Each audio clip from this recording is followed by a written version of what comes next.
നമസ്കാരം. ഈ Covid pandemic ഒക്കെ വന്നതിന് ശേഷമേ ഏകദേശം ഒരു 5 വർഷത്തോളം കഴിഞ്ഞില്ലേ നമുക്കിപ്പോൾ.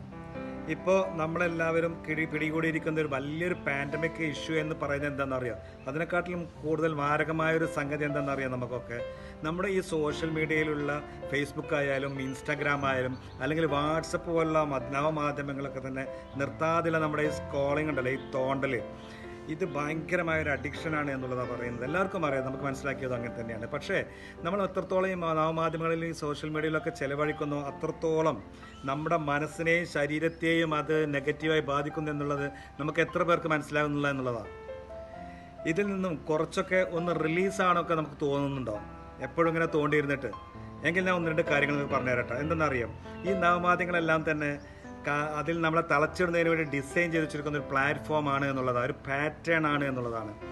ആയിരക്കണക്കിന് സൈക്കോളജിസ്റ്റ് അല്ലെങ്കിൽ ശാസ്ത്ര സാങ്കേതിക വിദഗ്ധർ അല്ലെങ്കിൽ സോഷ്യൽ മീഡിയ എക്സ്പേർട്സ് എല്ലാം തന്നെ എങ്ങനെയാണ് നമ്മളെ ഈ ഒരു പ്ലാറ്റ്ഫോമിൽ തളച്ചിടുന്നത് അല്ലെങ്കിൽ ലോക്കാക്കിയിടുന്നത് എന്നുള്ളതാണ്. ഒരു ഉദാഹരണം ഞാൻ പറയാം. ഇൻസ്റ്റാഗ്രാം അല്ലെങ്കിൽ FB അല്ലെങ്കിൽ എങ്ങനെയാണ് നമ്മൾ ഓരോന്നും സ്ക്രോൾ ചെയ്ത് പോകുമ്പോൾ തോണ്ടി പോകുമ്പോൾ ആദ്യം നമ്മൾ കാണുന്നത് നല്ല ഒരു പ്രണയ ജോഡികളായിരിക്കും അല്ലേ. നല്ല രസത്തിൽ റീൽസും പാട്ടും മരഞ്ചുറ്റലും സൂപ്പർ അഭിനയങ്ങളും ഒക്കെ ആയിട്ട് നമ്മളങ്ങനെ ത്രസിപ്പിക്കുന്ന സ്നാനപാന രംഗങ്ങളൊക്കെ ഉള്ള ഒരുപാട് മത്ത് പിടിപ്പിക്കുന്ന രീതിയിലുള്ള കാഴ്ചകളൊക്കെ നമുക്കിങ്ങനെ കാണിച്ചു തരുന്നു അല്ലേ. അതിനടുത്ത് നമ്മളൊന്ന് തോണ്ടി ഒന്ന് സ്ക്രോൾ ചെയ്ത് നോക്കിയാൽ നമ്മൾ കാണാൻ പറ്റുന്നത് എന്താണെന്നറിയാം. ലോകത്ത് നടക്കുന്ന ഏറ്റവും വലിയ കൂട്ടക്കുരുതുകളായ യുദ്ധങ്ങൾ അല്ലെങ്കിൽ വയലൻസ് അല്ലെങ്കിൽ ഇസ്രായേൽ പലസ്തീൻ പോലുള്ള സ്ഥലങ്ങളിലെ യുദ്ധങ്ങളും ബോംബിങ്ങും അതുപോലുള്ള കാര്യങ്ങളും കൂട്ടക്കുരുതുകളൊക്കെ നമ്മൾ കാണാൻ സാധിക്കുന്നത്. അങ്ങനത്തെ വീഡിയോകളൊക്കെ നമ്മൾ കാണുന്നത് എന്നുള്ളതാണ്. പിന്നീട് നമ്മൾ ഒന്നും കൂടെ ഒന്നങ്ങ് സ്ക്രോൾ ചെയ്ത് നോക്കിയാൽ കാണുന്നത് എന്തെന്നറിയാം, നല്ല രസമുള്ള തമാശകൾ നിറഞ്ഞ കോമഡികൾ നിറഞ്ഞ ചിരിച്ച് മണ്ണ് കപ്പുന്ന രീതിയിലുള്ള ഫണ്ണി വീഡിയോസൊക്കെയാണ് നമ്മൾ പിന്നീട് കാണുന്നത്. അതായത് ഒരു 60 സെക്കൻഡിൻ്റെ ഉള്ളിൽ ഏകദേശം 1 മിനിറ്റിൻ്റെ ഉള്ളിൽ താഴെ നമ്മൾ പോകുന്ന ഡിഫറെൻ്റ് ആയിട്ടുള്ള വിവിധങ്ങളായിട്ടുള്ള ഇമോഷൻസാണ് നമ്മുടെ ബ്രെയിനിൽ ഉണ്ടാകുന്നത് എന്നുള്ളതാണ്. പിന്നെ നമ്മുടെ മനസ്സ് ശരീരം എത്രത്തോളം എക്യുപ്പഡല്ല ഇതിനെന്നുള്ളത് എത്ര പേർക്ക് അറിയാം. നമുക്ക് എത്ര വിവിധങ്ങളായിട്ടുള്ള ഇമോഷൻസൊക്കെ നമുക്ക് സ്വീകരിക്കാനും അതുപോലെ തന്നെ അത് തിരസ്കരിക്കാനും കഴിയുന്നില്ല എന്നുള്ളത് നമ്മൾ ആദ്യം മനസ്സിലാക്കണം. അതിനുള്ള ഡിസൈൻ്റെ അല്ല നമ്മുടെ മനസ്സ് എന്നുള്ളതാണ്, നമ്മുടെ ബ്രെയിനും.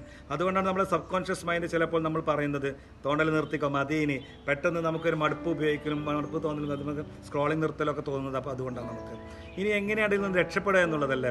രക്ഷപ്പെടാൻ മാർഗ്ഗമൊന്നുമില്ല, നമ്മളൊക്കെ അതിന് അഡിക്റ്റ് ആയി എന്നുള്ളതാണ്. 2-3 കാര്യങ്ങൾ നിങ്ങളോട് ഞാൻ പറയാൻ കേട്ടോ, നിങ്ങളൊന്ന് ഫോളോ ചെയ്ത് നോക്കും. ഒന്നെന്താണെന്നറിയാം, നമ്മൾ കിടന്നിറങ്ങാൻ പോകുന്നതിൻ്റെ 2 മണിക്കൂർ മുമ്പ് ഈ സാധനം ഒന്ന് സ്റ്റോപ്പ് ചെയ്യാൻ ശ്രമിക്കുക. കഴിയൂല കേട്ടോ, നിങ്ങൾക്കെല്ലാം, നമുക്ക് ആർക്കും കഴിയില്ല. നമ്മൾ മനസ്സുകൊണ്ടാണ് തീരുമാനിക്കുക കിടക്കാൻ പോകുന്നതിൻ്റെ ഒരു 2 മണിക്കൂർ മുമ്പ് no social media before 2 hours എന്നുള്ളത്. അതില്ലാതെ ഇങ്ങനെ നമ്മൾ ഉറങ്ങാല്ലേ, തോണ്ടാൻ കഴിയാൻ നമുക്ക് ഉറങ്ങാൻ പറ്റും ഇല്ല. പക്ഷെ എന്താണെന്ന് ശ്രമിച്ചു നോക്കുക. അതുപോലെ തന്നെ രാവിലെ നമ്മൾ എണീക്കുന്നതിന് മുമ്പ് ഒരു 2 മണിക്കൂർ എഴുന്നേറ്റതിന് ശേഷം 2 മണിക്കൂർ ശേഷമേ ഞാൻ എണീറ്റതിന് ശേഷം ഇത് ഓപ്പൺ ആക്കൂ എന്നങ്ങ് തീരുമാനിക്കുക.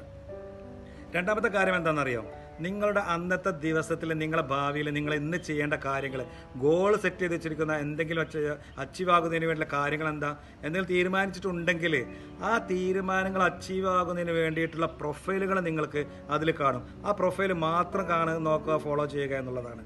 മനസ്സിലായില്ലേ?